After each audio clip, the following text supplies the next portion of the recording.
Una chispa sobre la que muchos quisieron echar gasolina. Una agresión aprovechada para la guerra racial. Un pueblo traumatizado, en silencio, sin respuestas. Creemos que no volverá a ocurrir mientras sigue avanzando la prioridad nacional. Soy Juan Luis Sánchez.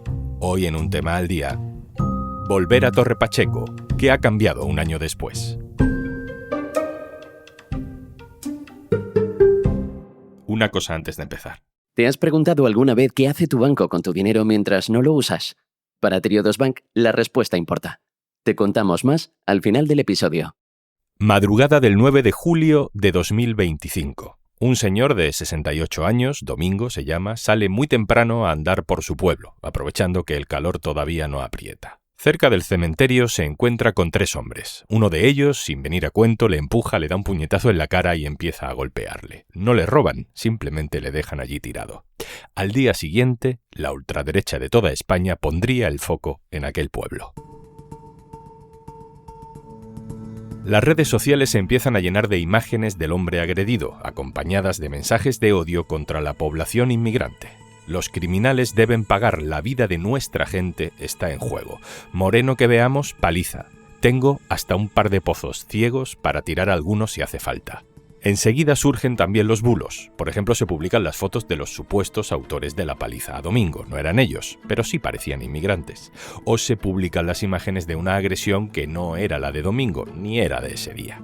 También se dice, sin fundamento, que la agresión era parte de un reto viral que se había puesto de moda entre jóvenes magrebíes. Al portavoz de Vox en Murcia, José Ángel Antelo, le pareció una buena oportunidad para echar más gasolina. Todo aquel que entre a delinquir, a asesinar, a pegar pelizas a nuestros mayores por el mero hecho de ser un mayor y compartirlo como un juego macabro en las redes sociales por parte de bandas de inmigrantes ilegales, se va. Todo aquel que entre de manera ilegal en nuestro país, se va. Todo español tiene el derecho a poder vivir tranquilo en su barrio. Solo en cuestión de horas se pasó de la noticia de una agresión a la generalización contra un colectivo de millones de personas. Y de los bulos a las llamadas a la venganza, como en este vídeo del fundador de Desokupa. Señores, solo hay una puta solución. Patrullas de vecinos, gente con cojones y en la mano, palos. ¡Palos! Sus costumbres, las nuestras. Casi todos estos mensajes surgen desde fuera de aquel pueblo, que podría haber sido cualquier otro pueblo, que se convirtió de hecho en un decorado mediático para una batalla que tenía poco que ver con ellos, la de una España ultra que salió de la cueva creyendo que aquella era su gran oportunidad.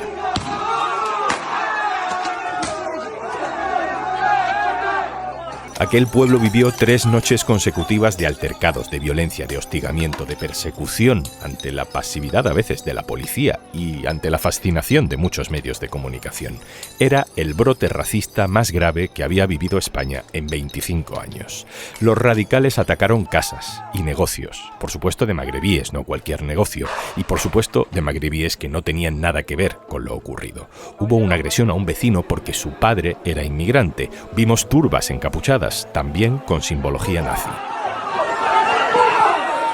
Mientras el ayuntamiento del Partido Popular intentaba calmar las aguas convocando una concentración contra la violencia, así en general, había foros ultras convocando directamente la cacería de moros. Nunca estuvimos tan cerca del precipicio. Tampoco tengo claro si nos hemos alejado mucho de ese abismo. Aquello ocurrió hace solo un año, en un lugar llamado Torre Pacheco. Elisa Almagro, El Diario.es en Murcia. Hola. Hola, Juanlu. Elisa, has estado esta semana en Torre Pacheco para ver un poco qué sensaciones hay un año después, qué te has encontrado, cuál es el ambiente, al menos entre la población migrante. Pues en general los vecinos sienten que no ha cambiado nada después de los disturbios. Estamos hablando de personas que llevan a lo mejor décadas viviendo en España, que han tenido sus hijos aquí y sin embargo tienen todavía esa sensación de que conviven con el resto de sus vecinos pero que no están integrados. Estuvimos hablando, por ejemplo, con Nabil Moreno, que es presidente de unas comunidades islámicas que hay allí en Torre Pacheco.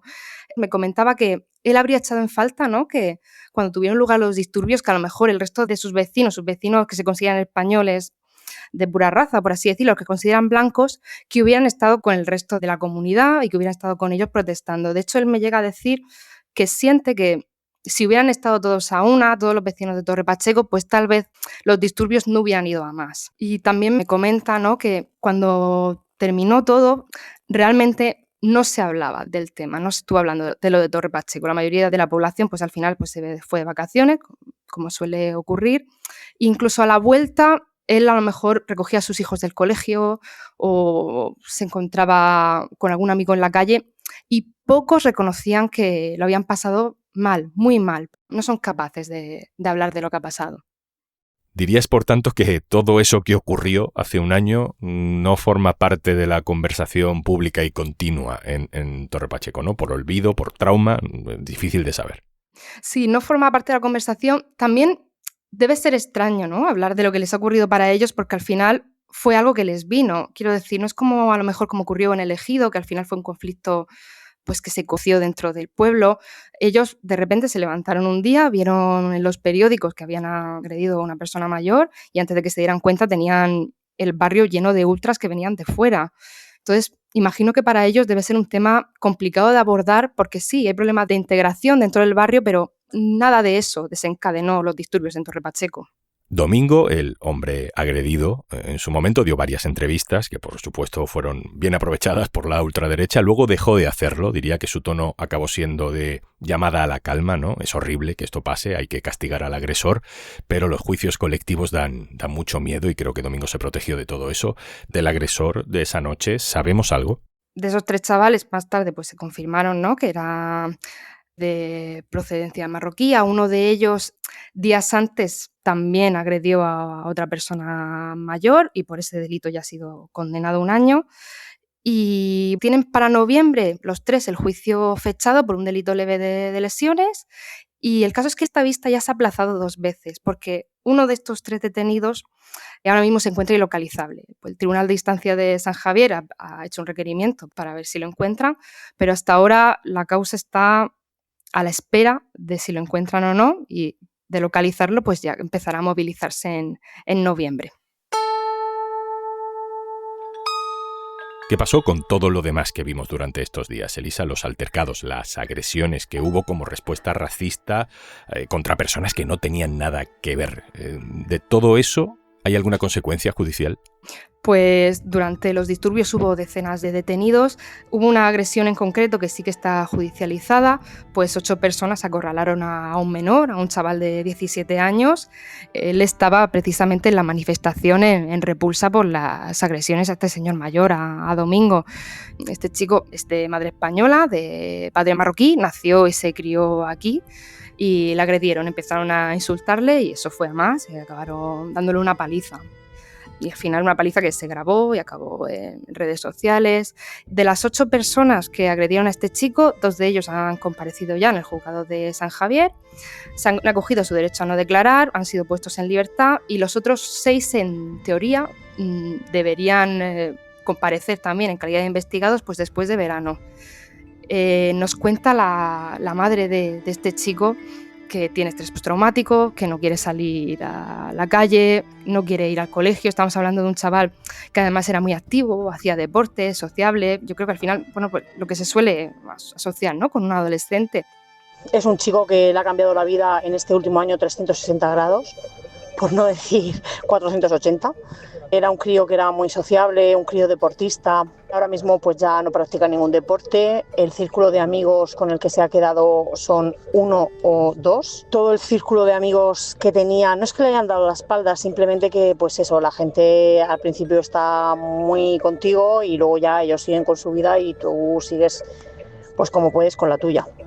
Entonces, bueno, eso, básicamente ha salido del pueblo y ya está. 1 año después seguimos confiando en que la justicia, que va un poquito lenta, haga justicia, porque es necesario para que él pueda sanar su herida. Está en tratamiento psiquiátrico, psicológico, se ha convertido en una persona muy reservada. Esto en casa no se habla, es tabú. Y bueno, pues vamos como podemos con él.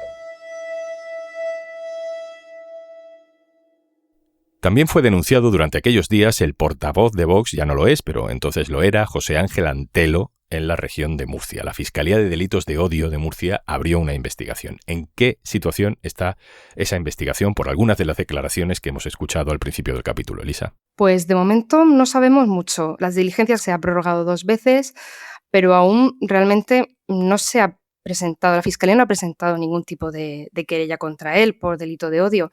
Desde el Ministerio nos comentan, ¿no?, que están a la espera de unos informes de la Guardia Civil y ya desde ahí valorarán qué hacer con el caso. Bueno, contra quien sí se inició una investigación judicial fue contra una persona, solo una persona, eso sí, relacionada con la convocatoria de cacerías al inmigrante en Torre Pacheco. Es el líder de Deport Them Now, un grupo neonazi que instigaba, sobre todo en Telegram, a la violencia colectiva contra los inmigrantes. Mi compañero del diario.es en Cataluña, Oriol Soler, tiene detalles de qué ha pasado con él y cuál es su situación judicial un año después. Hola Juanlu, ¿qué tal? Los mensajes racistas que incendiaron Torre Pacheco hace un año los escribió un joven catalán que se llama Cristian y es el líder de Deport Them Now, un grupo neonazi de reciente creación. En España, su actividad antes de Torre Pacheco se centró sobre todo en Cataluña, con manifestaciones que terminaron sin incidentes, pero donde también se lanzaron proclamas racistas y en las que, por cierto, en algunas de ellas participaron concejales y cargos públicos de Vox. Encontrar a su líder, a Cristian, fue bastante fácil para los investigadores después de los incidentes de Torre Pacheco porque tuvieron solo que seguir el rastro digital del grupo de Telegram y pues lo encontraron en su domicilio de Mataró y allí mismo lo detuvieron en julio de 2025. Sin embargo, un año después, la causa apenas ha avanzado, no se ha localizado a más miembros del grupo. Y todo ello pese a que en esas manifestaciones previas que el grupo hizo en Cataluña están perfectamente documentadas y grabadas y se puede localizar fácilmente a una veintena, una treintena de personas. Además, otro de los elementos que está lastrando esta investigación es que un año después la Guardia Civil y los Mossos d'Esquadra todavía no han presentado a la jueza el informe sobre el contenido del teléfono móvil, el ordenador y los dispositivos electrónicos que se incautaron a Cristian en julio de 2025 cuando fue detenido. Pasó 3 meses en prisión provisional, pero desde noviembre de 2025 que está ya en libertad. Precisamente uno de los motivos fue pues esa tardanza de la investigación judicial. Entre su detención y su puesta en libertad, además, cambió de abogado. Al principio, Cristian tenía un abogado de oficio de Mataró y ahora su defensa la ostenta el abogado Juan Cremades, que es un habitual defensor de Vox en los distintos procedimientos judiciales que el partido de extrema derecha impulsa en Cataluña. Elisa, vemos que la justicia va lenta, que las consecuencias judiciales de todos aquellos altercados están tardando en llegar. ¿Qué se puede decir de la rapidez de la administración, de otras patas de la administración, de los servicios sociales, del ayuntamiento, del gobierno de la región? ¿Qué se ha hecho para evitar o prevenir que esto vuelva a pasar? O para contrarrestar al menos la propaganda ultra, ¿no?, que de pronto invadió el pueblo durante semanas. Pues los vecinos me comentan que tienen la sensación de que se está moviendo esto con lentitud. Es cierto que se ha puesto en marcha un plan de integración comunitario, pero está en una fase muy embrionaria. Ahora está en estos primeros momentos en los que se dialoga con todos los agentes sociales, se habla con los vecinos, se habla con las distintas administraciones, con los trabajadores sociales, a ver qué se puede hacer. Pero claro, aún no han visto fruto de eso. Sí que ahora mismo pues están tomando dentro del barrio iniciativas propias. Hay varias asociaciones marroquíes que están intentando, ¿no?, hacer comunidad en el barrio, tender puentes. Estuvimos hablando con Alal, él tiene una cafetería, dentro de su cafetería reúne a los vecinos del barrio, busca actividades para los niños, que eso por desgracia en el barrio pues no se mueve, y intenta pues poco a poco, ¿no?, que entre los vecinos, con independencia de su procedencia, pues puedan pues dialogar y hablar entre ellos. Es que por lo que estamos escuchando, Elisa, me da la sensación de que un año después de todo aquello, para mucha gente, o al menos para la gente relevante, es como si esto no hubiera pasado. Realmente no. hay que entender un poco que en el contexto de la región de Murcia, por desgracia, se aplica mucho, tanto en política como en todo lo que impregna la política del cuerpo muerto. Aquí las cosas pasan y pasan como una maroma, pero al final las aguas se calman y poco cambia. Al final Torre Pacheco pues no es una excepción. Sí es cierto que se ha hecho con cierta timidez diligencias judiciales, es cierto que a nivel de la administración se está preparando pues, planes de integración, pero por desgracia las dinámicas no han cambiado y es triste, pero tampoco existe la expectación de que vayan a cambiar. Elisa, terminamos. Estuviste allí hace un año, has vuelto, ves un poco el contexto, ¿no?, de cómo se mueven los discursos políticos y sobre la inmigración en Murcia y no solo en Murcia. ¿Crees que estamos más cerca, más lejos de un estallido racista? ¿Crees que puede volver a repetirse? Se tienen que dar los ingredientes para que esto vuelva a ocurrir. Por desgracia, la mayoría de ingredientes están allí. O sea, Torre Pacheco al final, es cierto que lo ocurrido podría haber surgido en cualquier otra localidad, pero tiene todos los ingredientes que quiere la ultraderecha: población migrante, en un trabajo agrícola. Sí que es cierto que nunca sabremos, ¿no?, si volverá a repetirse, pero lo que ha quedado es el miedo. Precisamente la semana pasada hubo un altercado entre vecinos de origen migrante, fue una pelea a martillazos y claro, automáticamente Vox y sus satélites estuvieron subiendo sus redes sociales otra vez Torre Pacheco, qué es lo que va a tener que pasar para que se haga algo. Entonces ese pozo ya ha quedado.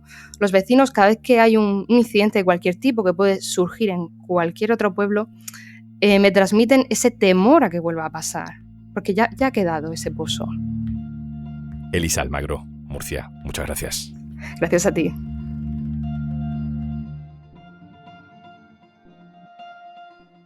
Y antes de marcharnos... Decidir dónde pones tu dinero también es decidir qué mundo quieres construir.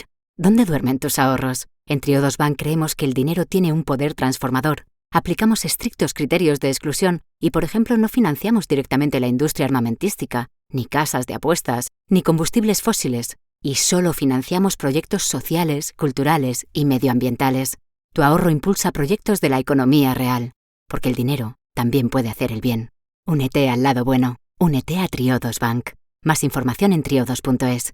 Esto es Un Tema al Día, el podcast del diario.es. Si te gusta lo que hacemos, necesitamos tu apoyo. Hazte socio, hazte socia en eldiario.es/Un Socio al Día. Este podcast lo producen Carmen Ibáñez, Marcos García Santonja, Lucía Martín y Izaskun Pérez. El montaje es de Pedro Nogales. Yo soy Juan Luis Sánchez.